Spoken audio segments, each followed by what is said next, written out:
Gloria a Dios. Bueno, hermanos, hermanas, Iglesia Cibernética de Jesucristo, que te encuentras allá en este momento, preparado y dispuesto para escuchar la palabra de Dios, sean todos bienvenidos. Soy el pastor Pedro Delgado de la Iglesia Cibernética de Jesucristo. Sean bienvenidos, hermanos. Bueno, ya que hemos alabado, hemos adorado al Señor, ahora nos disponemos a meditar en este mensaje que Dios ha puesto en mi corazón compartir en este día, domingo 11 de septiembre del año 2022. Pero vamos a ponernos en las manos de Dios para que sea Él quien nos hable y no el hombre. Les invito a todos presentes y ausentes que inclinemos nuestro rostro en reverencia al Señor y que clamemos al Señor, oremos al Señor para que Él haga su voluntad en nuestras vidas. Padre Celestial, Señor Dios Todopoderoso, Creador del cielo y de la tierra y de todo lo visible y lo invisible, Padre Santo, a ti damos la gloria y la honra, la alabanza y la adoración hoy, mañana y siempre, Señor, porque solamente tú eres digno, Padre. En esta mañana, Señor, después de que te hemos alabado y adorado, glorificado tu nombre, me dispongo, Señor, a exponer tu palabra, a compartir, Señor, la palabra que me has puesto en mi mente y en mi corazón para compartir a tu iglesia, a la iglesia del Señor, la iglesia cibernética de Jesucristo. Padre, yo te pido solamente, Señor, que me uses, que sea un instrumento en tus manos, Padre, y que tú hables a través de mis labios. Padre, para glorificarte a ti, te lo pido, Señor, en el nombre de mi Señor Jesucristo. Padre, y a todos aquellos que están en este momento preparados para escuchar tu palabra, te pido que tú, Señor, pongas vallado alrededor de cada uno de ellos, para que no haya ninguna disturbación, para que puedan ellos, Señor, estar presentes en tu presencia en todo momento, Señor, y así poder ser edificados. Padre, en el nombre de Cristo Jesús, Señor y Salvador nuestro, te lo pedimos, Padre. Amén. Amén. Amén. Bueno, vamos a meditar en este mensaje que Dios puso en mi corazón y que esta noche todavía el Señor me dio para compartir más respecto a este mensaje. Vamos, el título que Dios puso en mi corazón compartir en este mensaje es ¿cómo estás edificando la casa de Dios?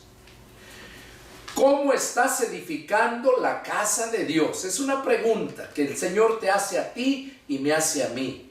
¿Por qué? Porque cuando el Señor Jesús vino, Él vino a predicar la palabra de salvación. Antes, en el Antiguo Testamento,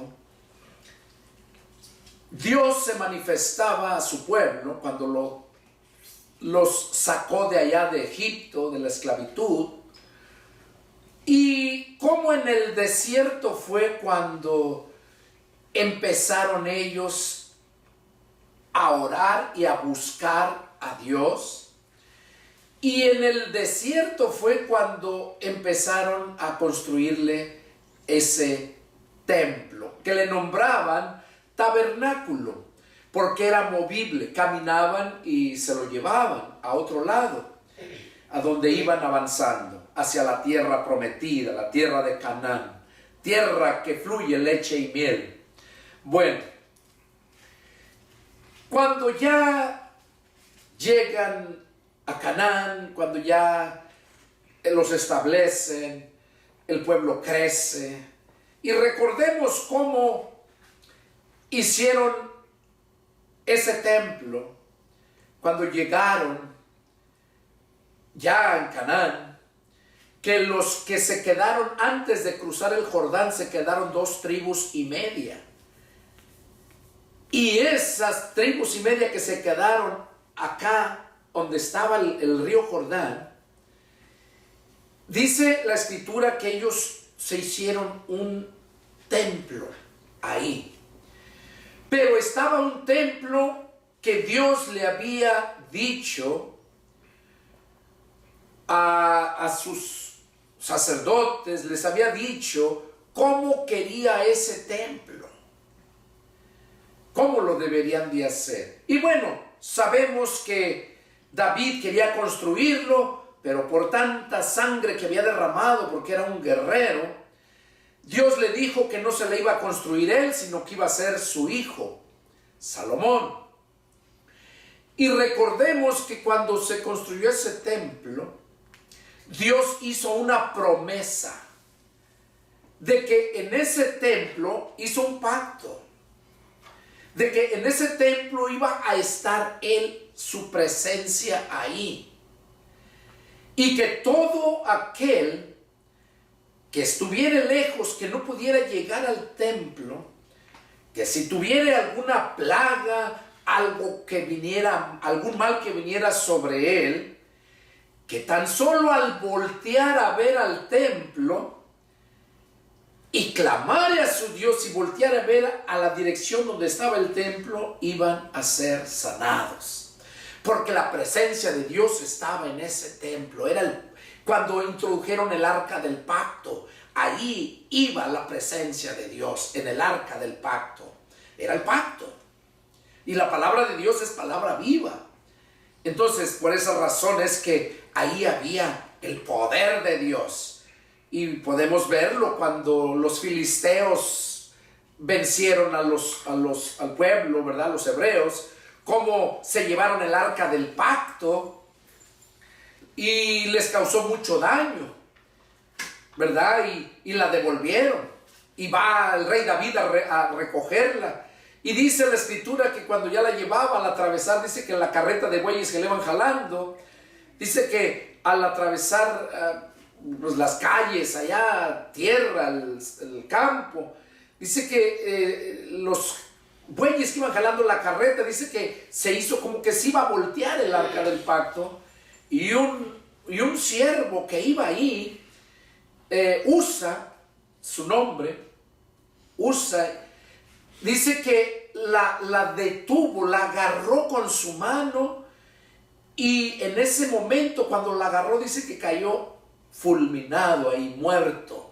¿Por qué? Porque se atrevió, y no lo sabía él, se atrevió a agarrar el arca del pacto donde estaba la presencia de Dios. Ahora, recordemos que Dios les dijo que Él no habita en casa hecha de humanos, hecha por mano de hombres. Pero ahí sí, porque hizo ese pacto. Dios es Dios de pactos. Recordemos que después de que se apartaron, Dios los abandonó. Y dejó de existir ahí. De hecho, el arca desapareció, no saben dónde quedó. Cuando viene Jesús, dice la escritura que después volvieron a reconstruir el templo. Y era cuando Jesús andaba predicando. Y ya después, él mismo, ¿verdad?, al mirar cómo usaban el templo para lucrar, para enriquecerse, Jesús se molestó tanto, ¿verdad?, porque dijo que su casa iba a ser llamada casa de oración. Dice, pero ustedes la han hecho cueva de ladrones. Y ahí dice la escritura, ¿verdad?, que Jesús se hizo un azote. Azote es como un chicote con el que le pegan a los animales. Dice que se hizo un azote de cuerdas y que con ese azote, dice que golpeó a los animales, tumbó las mesas, esparció las monedas, y fue la expresión que les dijo: la casa de mi padre será llamada casa de oración. y ustedes la han hecho cueva de ladrones. Y desde aquel tiempo hasta el presente todavía sigue estando esa cueva de ladrones. ¿Por qué? Porque ya Dios se lo dijo a la mujer samaritana. Ahí se lo expresó a ella. Cuando ella dijo: ¿es cierto que solamente en Jerusalén debemos de ir a adorar a Dios? Y le dijo el Señor Jesús: créeme, mujer, la hora viene cuando los verdaderos adoradores adorarán en espíritu y en verdad, en todo lugar, no solamente en el templo, porque aquel templo lo habían corrompido, lo habían hecho cueva de ladrones. Entonces Jesús dijo que ese templo ya no iba a estar la presencia de Dios ahí, sino que el templo íbamos a ser nosotros mismos. Y vamos a ver nosotros mismos, y claro que después siguieron haciendo templos para reunirse, pero para reunirse la iglesia, porque Jesús vino a establecer su iglesia. Y su iglesia son el grupo de personas que son llamados, sacados del mundo. La definición de iglesia en el diccionario quiere decir los llamados fuera. Por eso Jesús les dijo a sus apóstoles y discípulos: están en el mundo, mas no son del mundo. Yo los he sacado del mundo. Por eso el mundo los va a aborrecer. Entonces esa es la iglesia del Señor.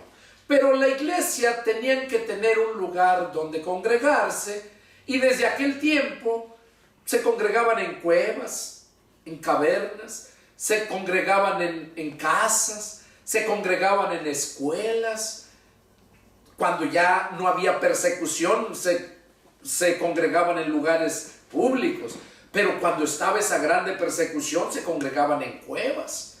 De ahí fue cuando surgió la identificación, para identificarse los cristianos, para poder invitar yo a uno que decía que era cristiano, invitarlo a que fuera conmigo a donde alabamos y adoramos a Dios. En aquel tiempo tenía que darle la contraseña, y la contraseña era el Padre Nuestro, que ya la iglesia popular lo adoptó como un rezo, como algo muy grande, ¿verdad? Que eso lo escucha Dios, y no es así. Esa del Padre Nuestro era la confesión de fe que le decía a la otra persona, la cual se decía cristiana: a ver, dime cuál es la contraseña, tu profesión. Y ahí era donde él mismo confesaba: Padre nuestro que estás en los cielos, santificado sea tu nombre, vénganos tu reino. Era como se identificaban. El credo, algo una clave muy especial. El credo le decía al otro, le estaba dando a entender: creo en Dios Padre, Señor Dios Todopoderoso y Creador del cielo y de la tierra, y en Jesucristo, su único Hijo, Señor nuestro. El Padre Nuestro era como estaban enseñándoles Jesús a orar. El credo era la forma como se identificaban el uno con el otro para poder tener paz en la reunión donde se reunía la iglesia. Entonces Jesús, después ya tuvieron un poco más de libertad, ¿verdad? Ya se reunían en cuevas, en casas, se reunían en escuelas. Entonces, en plazas públicas, dice la Escritura, porque ya tenían un poco más de libertad. Y ya mucho después, ya hablando allá en el 210 exactamente, que fue cuando surgió la Iglesia Católica Apostólica Romana, que ellos fueron los que e instituyeron el poner muchos templos, en cada ciudad un templo, y fue cuando empezó. Era forzoso ser católicos, pertenecer a la iglesia católica. Entonces la verdadera iglesia tuvo paz porque se reunió con ellos. O sea, ya no eran perseguidos. Pero ya, eso fue en el año 210. Pero ya en el año 500 ya hubo la separación, porque la carne y el espíritu no se llevan. La iglesia del Señor es espiritual y se discierne espiritualmente, no intelectualmente. Y allá aquellos empezaron a poner como dirigentes de las iglesias, a mandar los ricos, los de dinero, los intelectuales. Y ahí fue cuando hubo esa separación. En el año 500 fue cuando hubo totalmente la separación. Y bueno, entonces Jesús mencionó, ¿verdad? Nos enseña que iba a establecer aquí una iglesia. Se lo dijo a Pedro, ¿verdad? Dice, tú eres Pedro, y sobre esta roca edificaré mi iglesia. No le puso ningún nombre, solamente se le conoce como la iglesia del Señor, o la iglesia de Jesucristo. Ahora, cuando el Señor mencionó eso, iba a edificar esa iglesia. Vamos a ver, Él puso, es por eso el título del mensaje, ¿cómo estás edificando la casa de Dios? Porque nosotros somos esa casa de Dios. Y dice la Escritura, allá en Efesios capítulo 2, dice, vamos a leerlo, porque ahí es donde vamos a ir cuadrando el mensaje y lo van a ir pudiendo entender. Allá en Efesios capítulo 2,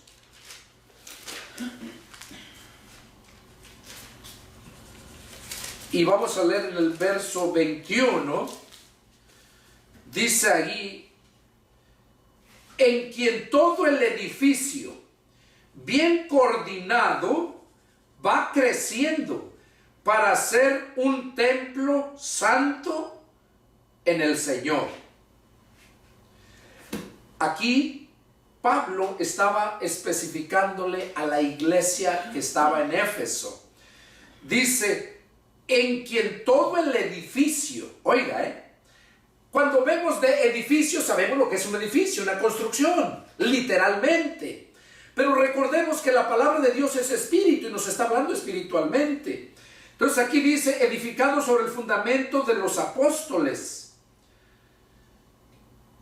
¿verdad? Dice, en quien todo el edificio bien coordinado va creciendo para ser un templo santo en el Señor, en quien ustedes también son juntamente edificados para morada de Dios en el Espíritu. Mire qué tremendo.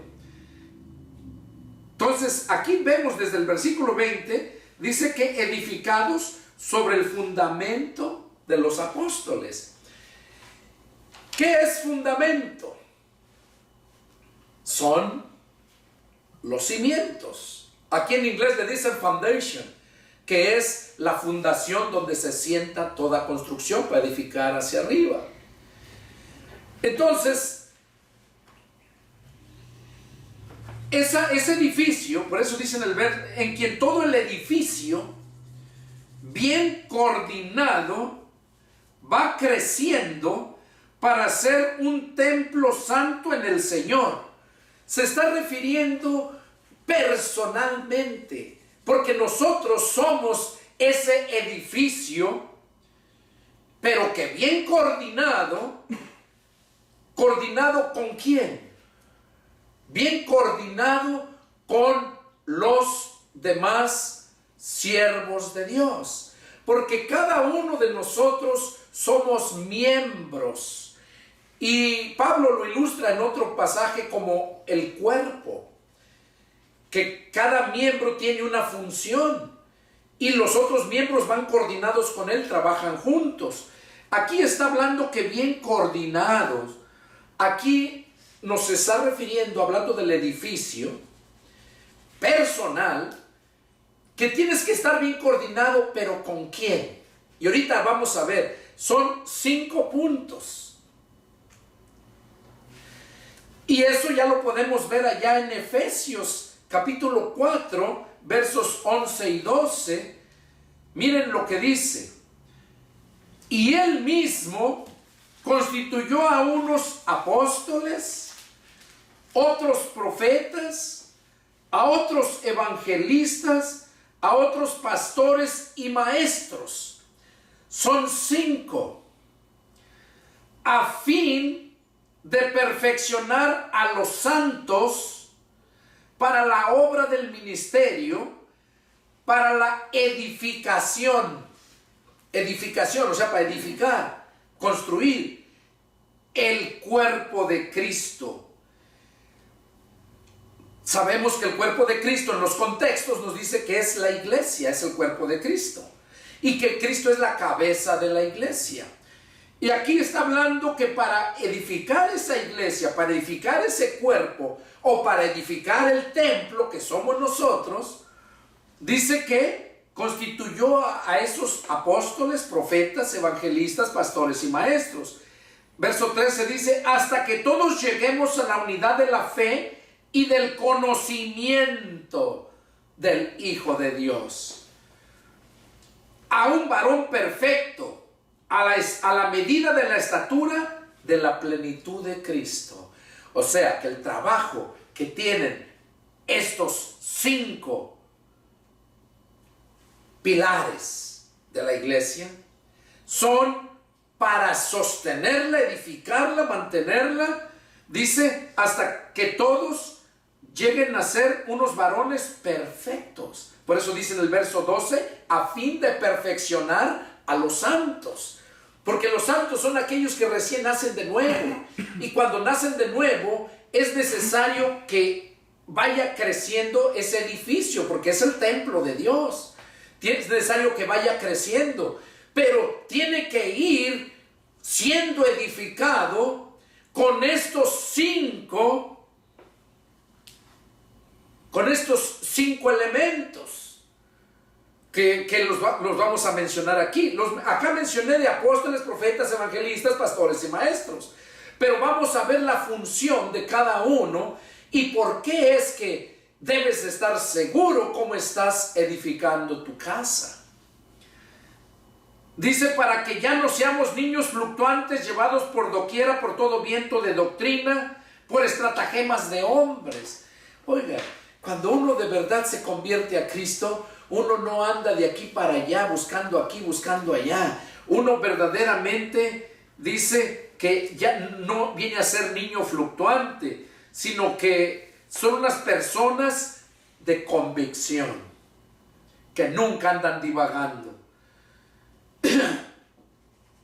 Dice que eso es lo que, para eso constituyó a estos 5 pilares de la iglesia. Pero acuérdense que la construcción tiene muchas cosas y es lo que vamos a ver. Empezamos con los cimientos. No puedes construir algo si no tienes cimientos primeramente. Tiene que haberlos. Y se la llaman cimientos o también se la llama fundamento. Es lo mismo. Y vamos a ir viendo, porque así es como tú vas a darte cuenta si de verdad estás edificando la casa de Dios conforme al orden que el perito, el arquitecto dio y trazó para que nosotros lo hagamos. Recordemos, todos aquellos que trabajan en construcción saben que tiene que haber un arquitecto, el que les marca, el que les da las medidas, el que dice qué deben de usar y qué no. Y la Biblia dice que Jesucristo es el perito, es el arquitecto. Él es el que trazó todo. Entonces, su iglesia dejó estos 5. Y vamos a ver el primero, dijimos que es el fundamento o cimientos. Vamos a ver qué nos dice 1 Corintios 3:10. 1 Corintios 3:10 y vamos a leer hasta el 17. Primera de Corintios. Primero se están poniendo los cimientos. Primera de Corintios, empezando desde el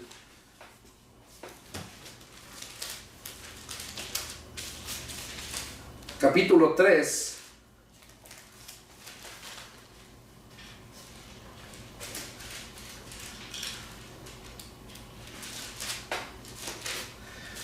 Y vamos a leer del 1 Corintios 3, 10 al 17, dice: pero Dios nos las reveló a nosotros por el Espíritu, porque el Espíritu todo lo escudriña. 1 Corintios, perdón, 3, estoy leyendo 2 Corintios. Verso 10 dice: conforme a la gracia de Dios que me ha sido dada, yo, como perito arquitecto, puse el fundamento y otro edifica encima.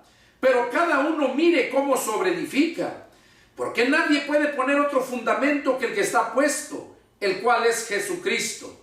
Y si sobre este fundamento alguno edificare oro, plata, piedras preciosas, madera, heno, hojarasca, la obra de cada uno se hará manifiesta, porque el día la declarará, pues por el fuego será revelada, y la obra de cada uno, cual sea, el fuego la probará. Si permaneciere la obra de alguno que sobreedificó, recibirá recompensa.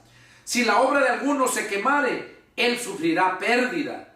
Si bien, él mismo será salvo, aunque así como por fuego. ¿No saben que son templo de Dios y que el Espíritu de Dios mora en ustedes? Si alguno destruye el templo de Dios, Dios le destruirá a él, porque el templo de Dios, el cual son ustedes, santo es. Y nadie se engañe a sí mismo. Bueno, ahí hasta el 17. ¿Qué es lo que estamos viendo ahí acerca de los cimientos? Dice que nadie, ¿verdad? Nadie puede poner otro fundamento que el que ya está puesto. Jesús dejó ese fundamento y eso lo pusieron los apóstoles. Los apóstoles fueron los que pusieron esos fundamentos. Y vamos a ver qué nos dice. Ahí mismo en 2 Corintios 6, 16 nos vuelve a recalcar Pablo para que no se nos olvide. 2 Corintios 6 y verso 16 nos recalca otra vez, dice,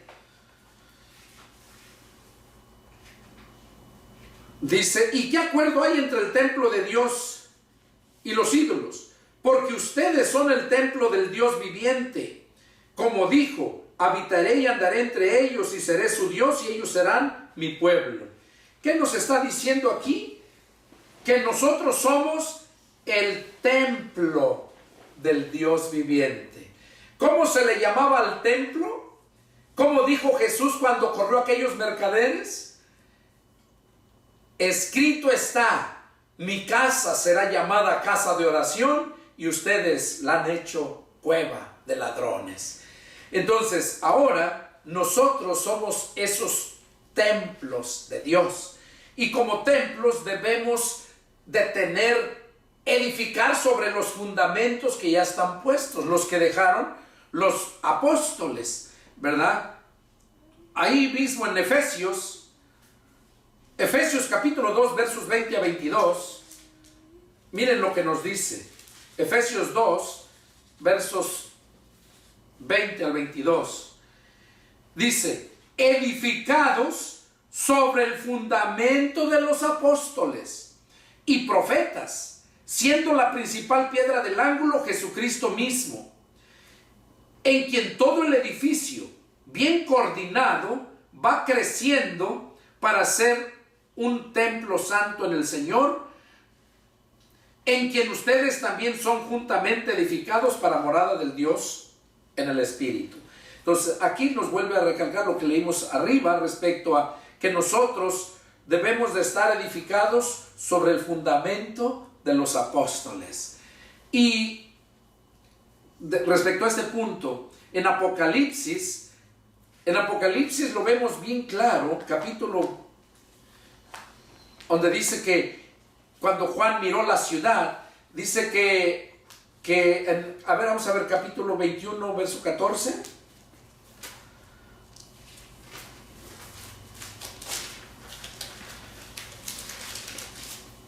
Dice, y el muro de la ciudad tenía 12 cimientos, sobre ellos los 12 nombres de los 12 apóstoles del Cordero. Entonces, ¿qué representan los 12 apóstoles? Dice que el muro de la ciudad tenía 12 cimientos, que son los nombres de los 12 apóstoles. Ellos fueron los que Jesús principió, dejó, son los cimientos para establecer su iglesia, su templo, que somos nosotros. Entonces debemos de seguir nosotros edificando sobre esos cimientos que están ya puestos. Es lo que nos dice. Y ya vemos que todos ellos, cuando se convirtieron, vemos el ejemplo en Hechos, dice que todos perseveraban en la doctrina de los apóstoles, Hechos 2:42. Perseveraban en la doctrina de los apóstoles, los que se fueron convirtiendo. Y hasta la fecha, los que nos seguimos convirtiendo, debemos de perseverar en la doctrina de los apóstoles. Porque si no es así, ahí en 2 de Juan, lo he mencionado muchas veces, en 2 de Juan, el apóstol Juan nos dice, en 2 de Juan, versos 9, 10 y 11, donde dice que si alguno se extravía y no persevera en la doctrina de Cristo, no tiene a Dios. Pero que el que persevera en la doctrina de Cristo, ese sí tiene al Padre y al Hijo. Y le dice, si alguno viene a ustedes y no trae esta doctrina, no lo reciban en casa. Entonces, ¿qué nos está diciendo aquí el apóstol Juan? Que si alguno se extravía y no persevera en la doctrina de Cristo. Extraviarse quiere decir que ya estaba bien, pero que se extravió. O sea, empezó en los cimientos, pero al ir construyendo, no siguió dando las medidas que nos siguieron dando los otros 4. Y es por esa razón que deforman la casa de Dios. No la están edificando bien. Y muchos se desviaron para lucrar, para hacer negocio, e hicieron esa casa deforme. Y la quieren grande para tener más, donde puedan acumular riquezas, como la parábola que nos habló el Señor de aquel hombre que dijo, alma, muchos bienes has adquirido en tu vida. ¿Qué haré? Dice, edificaré más grandes, dice, mis graneros, para seguir acumulando más. Y así son muchos que empezaron con los cimientos, pero no perseveraron en la doctrina de los apóstoles. No perseveraron, como dice aquí, en la doctrina de Cristo. Y esos se apartaron. Por eso son los 5 que deben de estar presentes, para que tú estés seguro que tu edificio, tú como templo, como casa de Dios, estás bien equipado, bien formado, y estás bien en comunión con el Señor.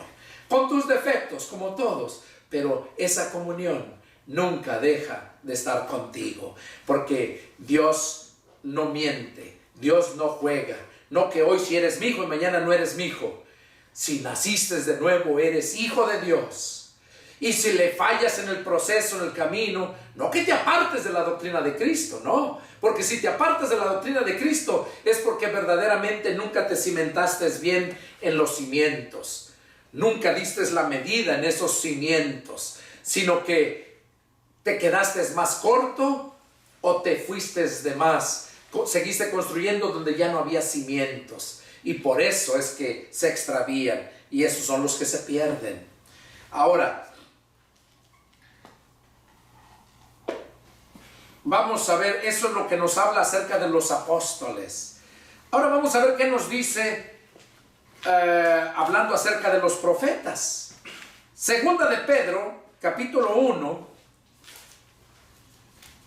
Segunda de Pedro, capítulo 1. Y vamos a leer ahí en el versículo 20 y 21. Miren lo que nos dice. Versos 20 y 21 dice: entendiendo primero esto, que ninguna profecía de la Escritura es de interpretación privada, porque nunca la profecía fue traída por voluntad humana, sino que los santos hombres de Dios hablaron siendo inspirados por el Espíritu Santo.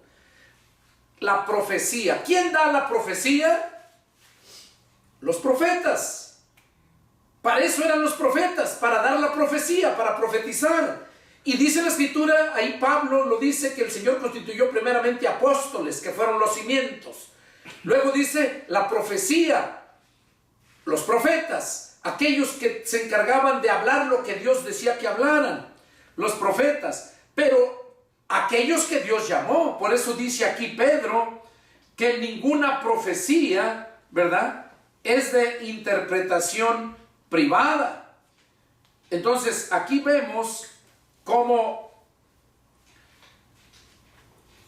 nos está hablando tan claro que la profecía nunca, dice, fue traída por voluntad humana, sino que los santos hombres de Dios hablaron, siendo inspirados por el Espíritu Santo.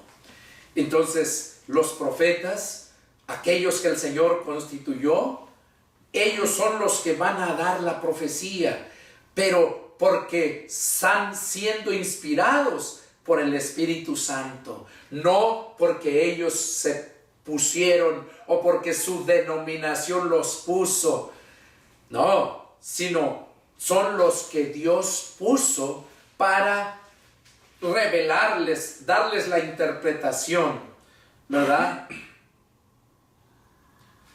Por eso dice que no fue traída por voluntad humana. Ahora, quiero decirte que para que tú puedas reconocer a los verdaderos siervos de Dios, esos siervos de Dios se distinguen por cuatro cosas que tú debes saber para poder distinguir si es un siervo o no es un siervo de Dios. Son cuatro. Y vamos a mirar esas en lo que nos habla en la Escritura. El primer punto que debe de tener es la revelación. Y lo acabamos de leer ahorita porque dice que es el Espíritu Santo quien le revela a sus siervos. Eso lo leímos aquí con Pedro. La revelación es el primer punto que debe de tener. ¿Qué es revelación? Yo busqué en un diccionario qué era revelación en definición de esa palabra y dice que es una comunicación de la verdad que Dios da a su siervo. Entonces, revelación en conclusión es comunicación de la verdad que Dios da al siervo.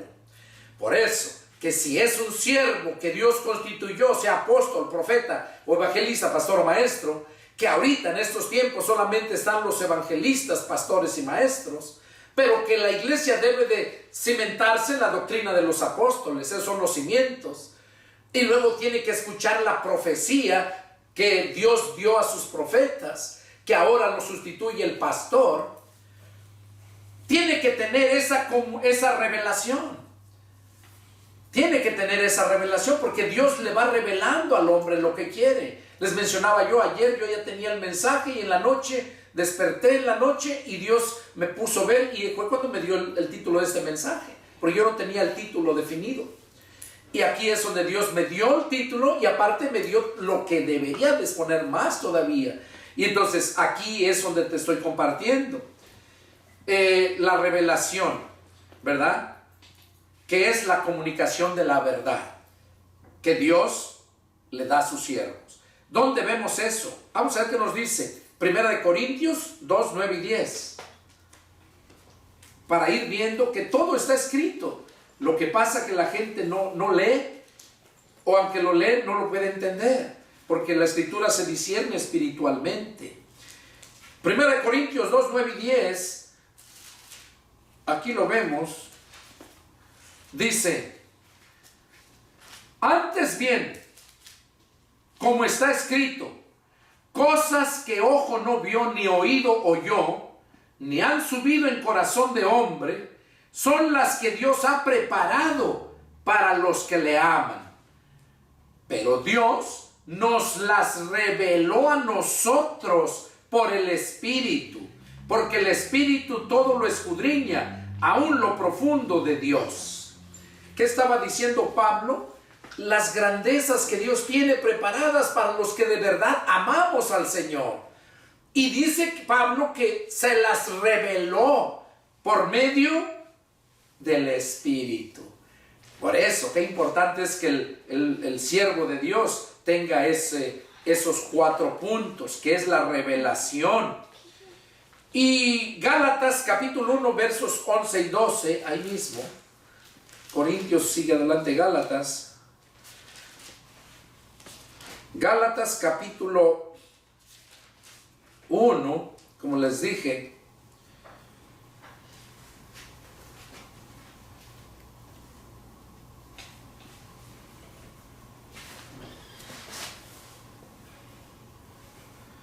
versos 11 y 12, dice así: mas les hago saber, hermanos, que el evangelio anunciado por mí no es según hombre, pues yo ni lo recibí ni lo aprendí de hombre alguno, sino por revelación de Jesucristo. ¿Oyeron qué está diciendo aquí Pablo? Pablo no anduvo con los otros apóstoles cuando andaban con el Señor. Pablo fue escogido cuando iba a aprender a los hermanos de la iglesia que estaban en Damasco. Fue cuando el Señor se le apareció en el camino con ese resplandor de luz, y dice que cayó a tierra y quedó ciego.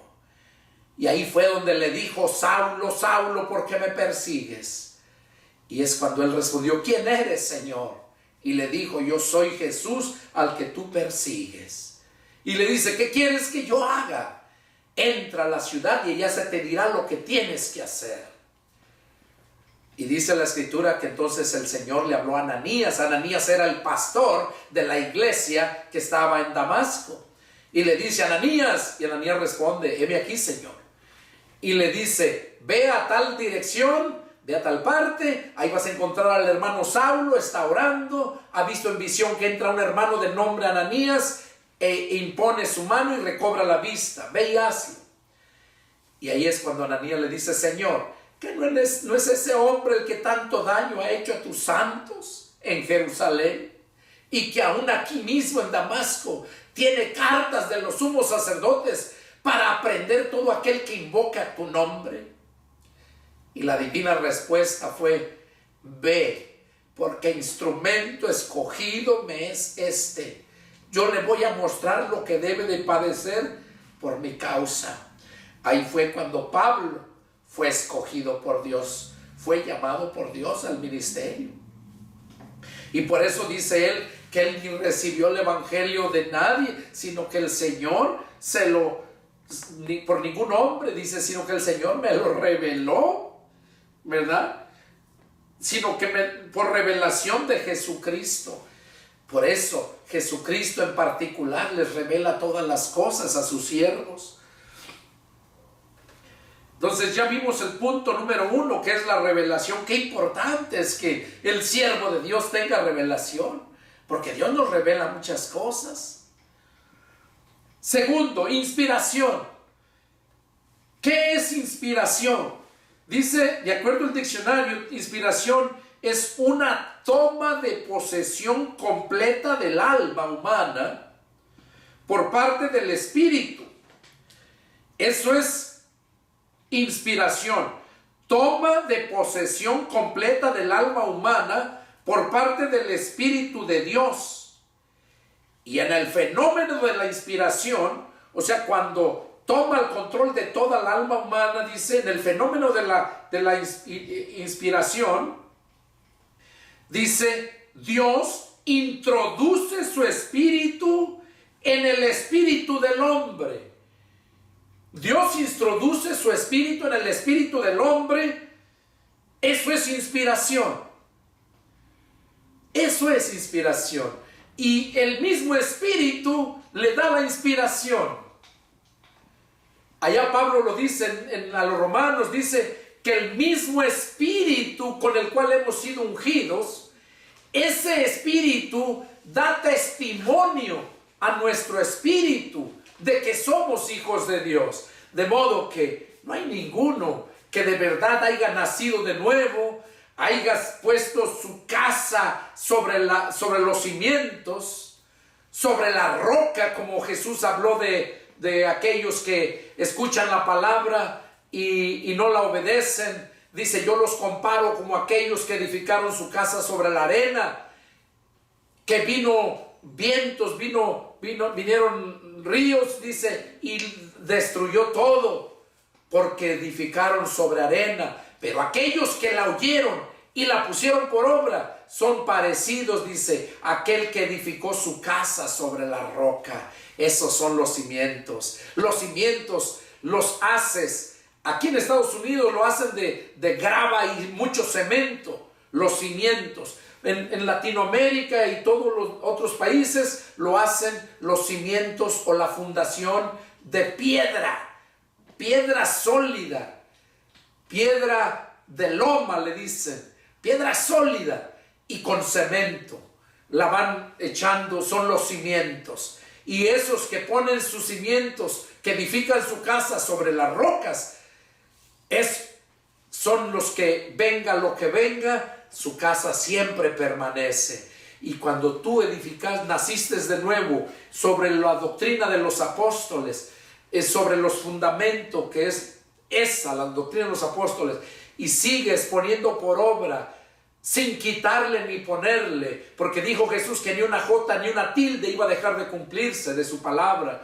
Cuando caminamos en acorde a la palabra, así como Jesús lo dijo, entonces vienes a ser ese templo, esa casa de Dios, esa casa bien edificada sobre la roca que es Cristo. Aquí vemos entonces cómo nos dice que la inspiración es esa toma de esa alma del ser humano. Claro que lo hace con los que ha llamado. A ellos son los que les da la inspiración. Vamos a ver qué nos dice la Escritura. Segunda de Timoteo 3:16. Segunda de Timoteo 3:16. Es en base a lo que estamos hablando aquí. Segunda de Timoteo 3:16 dice: toda la Escritura es inspirada por Dios y útil para enseñar, para redarguir, para corregir, para instruir en justicia, a fin de que el hombre de Dios sea perfecto, enteramente preparado para toda buena obra. O sea que aquí Pablo a Timoteo le estaba diciendo que la Escritura fue inspirada por Dios y nos es útil a nosotros para enseñarnos, para redarguirnos, para corregirnos, para instruirnos en justicia. ¿Con qué propósito? Dice el verso 17, a fin de que el hombre de Dios sea perfecto, enteramente preparado, enteramente, oiga, no por partes, enteramente preparado para toda buena obra. Entonces aquí a través de la Escritura estamos viendo cómo la inspiración es la que nos da Dios. Y lo mismo nos lo leímos ahí en segunda de Pedro, capítulo 1, versos 20 y 21, donde nos dice que toda la Escritura es inspirada por Dios. Ahí también nos lo dice, ya lo leímos anteriormente. Ahora, el punto número 3 que debe de tener el siervo de Dios es la iluminación. Traer luz a lo que está en oscuridad. Descubrir lo que está oculto, para dar a conocer lo difícil de entender. Esa es la definición de iluminación. ¿Qué es iluminación? traer luz a lo que está en la oscuridad. Es iluminación. Descubrir lo que está oculto, para dar a conocer lo difícil de entender. Eso es la iluminación. Y esto nos lo dice la Escritura. Vamos a ver en la Escritura lo que acabo de mencionar. Hebreos capítulo 10, verso 32. Hebreos 10, 32 dice: pero traigan a la memoria los días pasados, en los cuales, después de haber sido iluminados, sostuvieron gran combate de padecimientos. ¿Ya oyeron? Aquí dice bien claro Pablo, el escritor a los hebreos: pero traigan a la memoria los días pasados, en los cuales de haber sido iluminados. Porque Dios nos da esa iluminación. Ahora, ahí en segunda de Pedro, más adelantito, otro pasaje que nos habla, segunda de Pedro, capítulo 3, versos 15 a 18, dice así: y tengan entendido que la paciencia de nuestro Señor es para salvación, como también nuestro amado hermano Pablo, según la sabiduría que le ha sido dada, les ha escrito, casi en todas sus epístolas, hablando en ellas de estas cosas, entre las cuales hay algunas difíciles de entender, las cuales los indoctos e inconstantes tuercen, como también las otras escrituras, para su propia perdición. Aquí Pedro está hablando y reconociendo la sabiduría que tenía Pablo. Pablo era un hombre, un gran siervo de Dios. En la vida secular Pablo era muy inteligente. Pablo hablaba muchos idiomas, sabía mucho.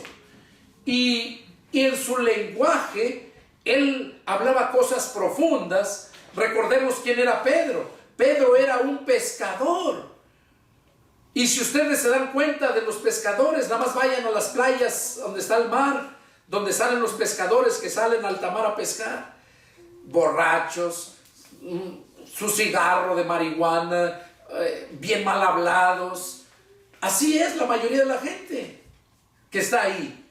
Pedro era uno de esos pescadores. O sea, ¿qué palabras elocuentes, qué conocimiento intelectual podía tener? Por eso Pablo hablaba esas palabras que a Pedro se le hacían difíciles de entender. Y si a Pedro se le hacía difíciles, también a todos los demás se les va a hacer difícil. Recordemos que la escritura se discierne espiritualmente, pero también debemos de estar, como Pablo dice en otra carta, que debemos de estar preparados para presentar defensa del evangelio. Y cuando habla de eso se refiere al intelecto, porque tú vas a tratar con personas intelectuales en esta tierra, y si tú vas con lo espiritual solamente, te van a ignorar y te van a decir que estás loco.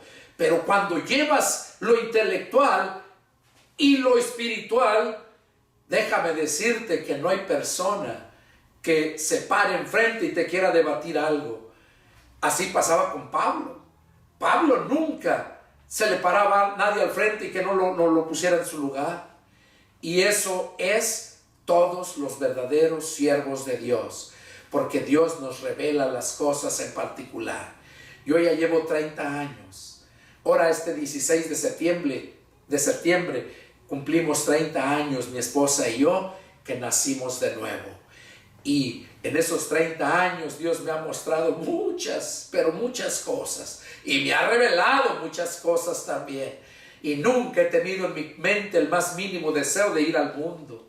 No, porque esa es la verdadera convicción, el verdadero cristiano. Y cuando el Señor me llamó al ministerio, fue Él quien me llamó. Yo le dije que no, pero Él me confirmó el llamado. Y por eso estoy aquí donde estoy. Por eso estoy compartiéndote cosas que Dios me revela, no lo que yo quiero. Incluso ya uno de los que fueron mi pastor, maestro del seminario en la universidad en California, me acuerdo que me decía varias veces que por qué no escribía libros. Me decía: hermano Pedrito, Dios a usted le ha revelado muchas cosas. escriban unos libros para edificar a la iglesia. Pero pues la mayoría que escribe esos libros, no todos tienen el dinero para comprar libros. Y lo hacen por dinero, porque los libros pues sacan dinero. Y eso me dijo él, pero en mi corazón no está el hacer libros. En mi corazón está el compartir la palabra, en ir a donde Dios me lleva. Y aquel que se pone necio en su religiosidad, Dios me da la sabiduría para ponerlo en su lugar. Llevo 30 años, como les dije, y yo he retado a personas que si creen que yo estoy mal, que me enseñen en dónde estoy mal, que me muestren, pero en la escritura, no en tus dogmas que te han enseñado. Porque cuando un verdadero siervo de Dios es siervo llamado por Dios, déjame decirte que nadie puede hacerle frente. Nadie. ¿Por qué? Porque el Espíritu de Dios está en él y con él y para él. Entonces aquí vemos lo que dice bien claro, ¿verdad? Segunda de Pedro, lo que leímos ahorita. Qué bonito es esto, lo que nos dice aquí el 15 y el 16. Dice que hay cosas difíciles de entender, y es cierto, pero cuando el siervo de Dios no entiende algo, clama inmediatamente al Señor. Hace lo que Santiago 1:5 dice, que si alguno tiene falta de sabiduría, que la pida a Dios, y Dios se la va a dar. Pero pida con fe, dice. Pues claro que el siervo de Dios siempre tiene fe, porque si no tiene fe, entonces no es siervo de Dios, es siervo de Satanás. Porque ese es lo opuesto a la fe, los siervos de Satanás. Entonces aquí vemos, vamos a ver, ese fue el punto número 3. Punto número 4, para poder saber del verdadero siervo de Dios. Interpretación. Vimos, punto número 1, revelación. Punto número 2, inspiración. Punto número 3, iluminación. Y punto número 4, interpretación. Son 4 puntos que el verdadero siervo de Dios debe de tener. Y si no los tiene es porque no es siervo llamado por Dios, es puesto por el hombre. Y con toda seguridad se los digo. Ahora, interpretación. ¿Qué es interpretación? Bueno, de acuerdo al diccionario, tiene 2 conceptos. Interpretación. 2 conceptos. El primero es que la escritura no es de interpretación privada. Ya lo leímos hace un momento ahí en segunda de Pedro 20 y 21, ¿verdad? Lo leímos, capítulo 1, versos 20 y 21, donde dice que la escritura no es de interpretación privada. Entonces, estos dos conceptos, el primero es que la escritura cada uno la va a entender, a interpretar como él la entienda. No, la escritura tiene su propia interpretación y la interpreta el Espíritu Santo. Entonces, esa interpretación es que no es de interpretación privada. Y el segundo es respecto al lenguaje. Sí, vamos a ver qué nos dice ahí en segunda de Pedro. Ya lo leímos, ¿verdad? Acerca de la interpretación, que no es de interpretación privada. Pero aquí en el Evangelio de San Juan, capítulo 8, verso 43, les hablaba que la definición es los conceptos de la escritura y del lenguaje, ¿verdad? Y el del lenguaje nos habla ahí en el Evangelio de San Juan, ¿verdad? Capítulo 8 y verso 43, nos dice bien claro ahí, lo dice Jesús, dice: ¿por qué no entienden mi lenguaje? Porque no pueden escuchar mi palabra. Por eso es que no pueden entender las escrituras, porque no tienen la interpretación, porque no son siervos de Dios y no pueden entender el lenguaje, porque el que es de Dios, la palabra de Dios oye, la discierne. Pero aquí Jesús les dijo: ¿por qué no entienden mi lenguaje? Porque no pueden escuchar mi palabra. Verso 44. Ustedes son de su padre el diablo y los deseos de su padre quieren hacer. O sea, aquí o eres hijo de Dios o eres hijo del diablo. Entonces, aquí ya vimos entonces aquí la interpretación, ¿verdad? Que es cuestión del lenguaje y es cuestión de que la escritura se discierne espiritualmente, no es de interpretación privada. Y luego Jesús lo confirma ahí mismo en San Juan capítulo 6, una hoja atrás, y verso 63, Jesús mismo dice: el espíritu es el que da vida, la carne para nada aprovecha. Las palabras que yo les he hablado son espíritu y son vida. Entonces, como la palabra que Dios nos ha hablado es espíritu y es vida, entonces no van a poder entender ese lenguaje, que es el lenguaje espiritual. Espiritual. Porque las palabras que Jesús habló son espíritu y son vida. Entonces, aquí, a través de esto, vimos lo que concierne a los apóstoles y profetas. Y luego vamos a ver para los otros 3 puntos. Dice que los evangelistas, pastores y maestros. De acuerdo a los evangelistas, en Hechos capítulo 21, verso 8, vamos a ver qué nos dice. Hechos 21, 8, dice: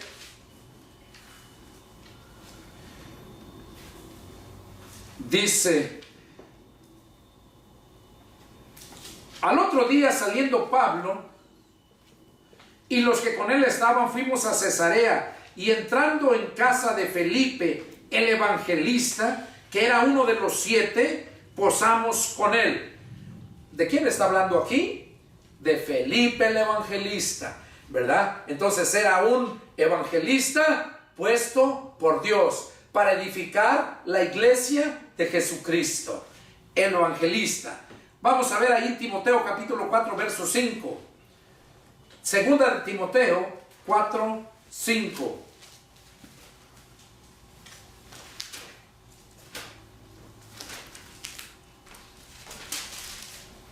Dice, Pablo le estaba diciendo a Timoteo estas palabras: pero tú sé sobrio en todo, soporta las aflicciones, haz obra de evangelista, cumple tu ministerio. Aquí Pablo le estaba diciendo a Timoteo que hiciera obra de evangelista. Timoteo era pastor, que Pablo lo dejaba en las iglesias que él constituía, que él formaba, pero siempre le estaba dando enseñanza por medio de cartas. Y aquí en esta segunda carta que le manda, le dice que sea sobrio en todo. Sobrio, consciente en todo, dice. Soporta las aflicciones. ¿Qué quiere decir? Que iba a tener problemas. Iba a haber cosas que lo iban a afligir, como a todo siervo de Dios mientras estemos en este mundo, en esta tierra. Y aquí dice, soporta las aflicciones, y le menciona, haz obra de evangelista, cumple tu ministerio. Ahora, Pablo dijo en 1 Corintios 9:16, donde dice, y ay de mí si no predicar el evangelio. Dice, porque me es impuesta necesidad de predicar el evangelio. Y ay de mí si no predicar el evangelio. Entonces, una persona que lleva el evangelio se le llama evangelista. Y de hecho, todos debemos de ser evangelistas. Porque todos se nos dio la comisión de predicar el evangelio.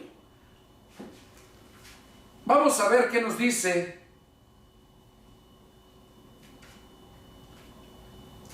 aquí en Hechos,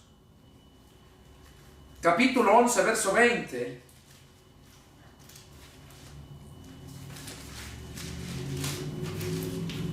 Aquí nos está hablando también acerca de ese punto. Dice, pero había entre ellos unos varones de Chipre y de Cirene, los cuales, cuando entraron en Antioquía, hablaron también a los griegos, anunciando el evangelio del Señor Jesús. ¿Qué estamos viendo aquí?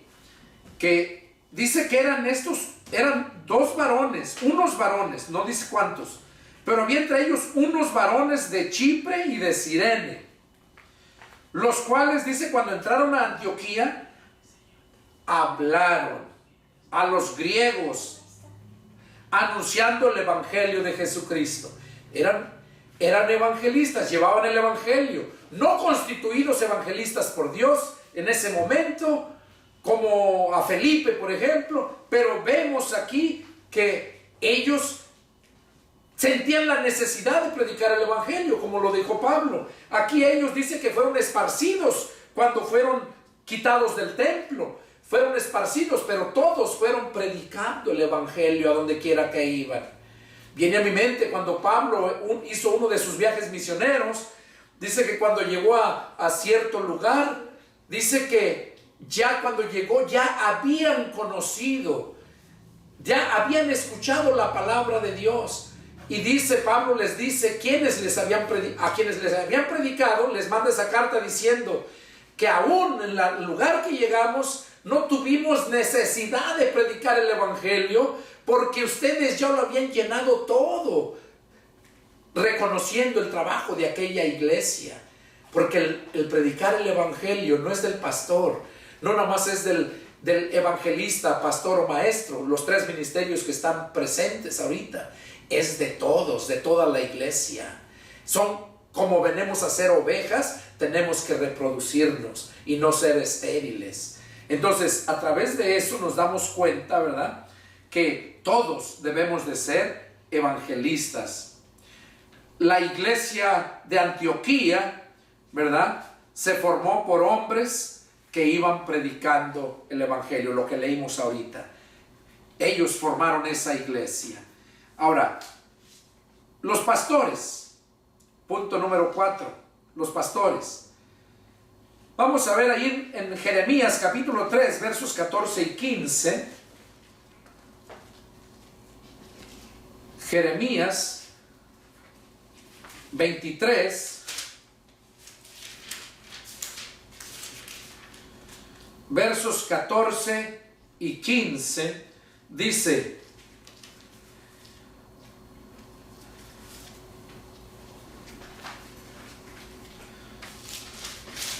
Jeremías 3, versos 14 y 15. Es Jeremías 3, no 23, perdón. Después vamos a leer 23 también. Capítulo 3, versos 14 y 15.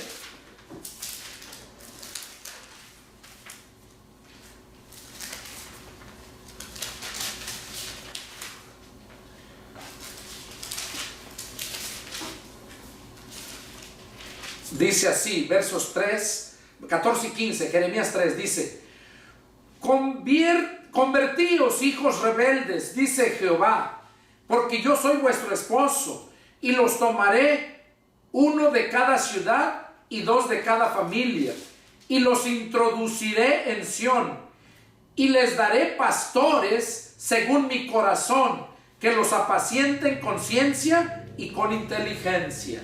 Aquí Jeremías está hablando acerca del futuro, porque era profecía, que Dios estaba clamando que se convirtieran, porque Él, soy vuestro esposo, dice, Dios, dice, verso 15, y les daré pastores según mi corazón. Oiga, les daré pastores según mi corazón. ¿Qué quiere decir? Que Él era el que iba a mandar esos pastores, los iba a llamar. Por eso allá en Efesios 4, 11 y 12 dice que Jesús constituyó a unos apóstoles, profetas, evangelistas, pastores y maestros, porque son los pastores que Dios pone, no el que quiera ser. Y eso lo he mencionado varias veces, y Dios me sigue dando mensajes, y entran estos textos para hacerte saber. Por eso el título: ¿cómo estás edificando tu casa? ¿Están esos 5 pilares en tu casa? ¿Se formó con esos 5 pilares? Los cimientos de los apóstoles, ¿se formó con eso, con la doctrina de los apóstoles? Los profetas, ¿fue profecía que te dieron porque Dios les reveló a sus profetas las cosas, les dio iluminación. Entonces aquí estamos hablando acerca de los pastores, que Dios iba a mandar esos pastores, ¿verdad? Ahora vamos a leer ahí mismo en Jeremías 23:4, dice, aquí lo vuelve a repetir, dice, y pondré sobre ellas pastores que las apacienten, y no temerán más, ni se amedrentarán, ni serán menoscabadas, dice Jehová. Está hablando de sus ovejas, de su pueblo. ¿Qué dice? Y pondré sobre ellas pastores que las apacienten. Entonces volvemos a ver que también los pastores son llamados por Dios, puestos por Dios, no por el hombre. ¿Por qué? Porque aquí están los 5 pilares de la iglesia por las cuales tú debes de edificar tu casa. Ahí mismo el verso 34, 23 verso 34, dice, y al profeta, al sacerdote o al pueblo que dijere profecía de Jehová, que dijere profecía de Jehová, yo enviaré castigo sobre el tal hombre y sobre su casa. Aquí está refiriéndose, más arriba lo dice, acerca del falso profeta. Recordemos, les dije hace un momento, que el profeta lo vino a sustituir el pastor. El profeta era el que se le daba la palabra para que él diera el mensaje. Ahora se le da al pastor para que les dé el alimento, lo acabamos de leer en el pasaje anterior. Son pastores para que las apacenten. Entonces, aquí estaba hablando que más arriba lo dice, ¿verdad? Que al profeta o al sacerdote o al pueblo que dijere profecía de Jehová, pero que no se cumpliere, ¿verdad? Más arriba lo habla, yo enviaré castigo sobre el tal hombre y sobre su casa. Entonces, debemos de estar seguros que el que nos está profetizando o alimentando es de verdad un siervo puesto por Dios. Ahora, eso fue el punto. Por último, y con esto vamos a terminar, maestros.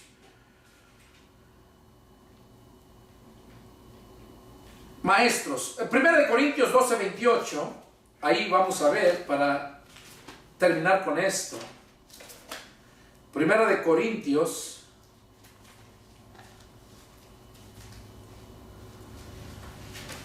y vamos a leer 12 y verso 28. Dice, y aún nos puso Dios en la iglesia primeramente apóstoles, luego profetas, lo tercero maestros. Oigan, aquí habla lo tercero maestros, ¿verdad? Apóstoles, profetas, lo tercero maestros. Luego los que hacen milagros. Bueno, el punto es acerca de los maestros, porque ese es el último punto que estamos tratando, maestros. Entonces vemos aquí que fue Dios quien los puso también a unos apóstoles, dice, luego profetas y lo tercero maestros, puestos por Dios para enseñar. Vamos a ver qué nos dice Santiago, capítulo 3, verso 1.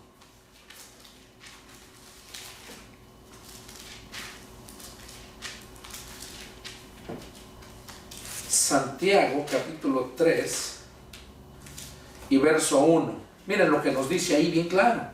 Hermanos míos, no se hagan maestros muchos de ustedes, sabiendo que recibiremos mayor condenación.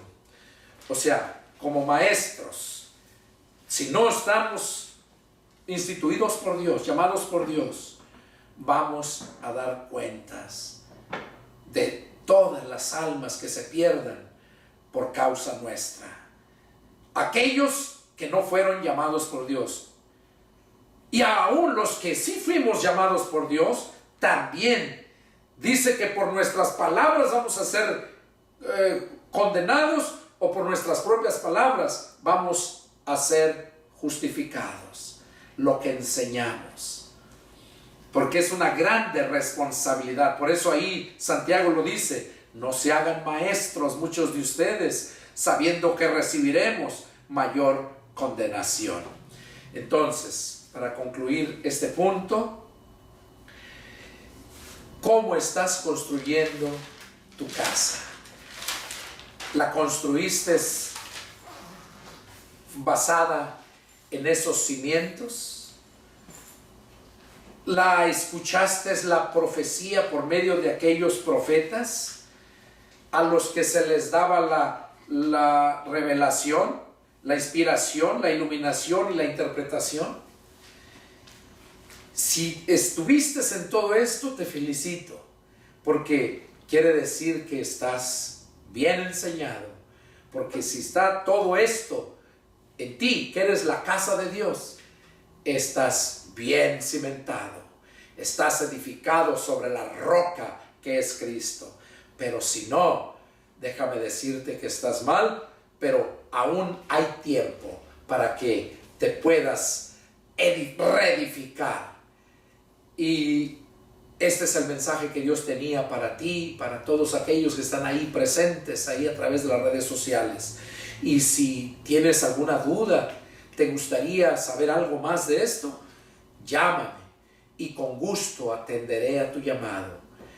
Iglesia Cibernética de Jesucristo, que Dios te bendiga y gócense. Y cualquier duda que tengan, llámenme. Y aquellos que no son miembros de la Iglesia Cibernética, pero que les gusta escuchar estos mensajes, espero, y es el deseo de mi corazón, que Dios haya hablado a tu vida, para que seas edificado y tu alma no se pierda. Pero acuérdate, edifica tu casa sobre la roca, con esos 5 pilares. Primeramente los apóstoles, que fueron los cimientos, y luego los profetas, evangelistas, pastores y maestros. Estos son los que necesitamos para edificar nuestra casa, que es casa de Dios. Que Dios los bendiga y nos vemos la próxima. Adiós.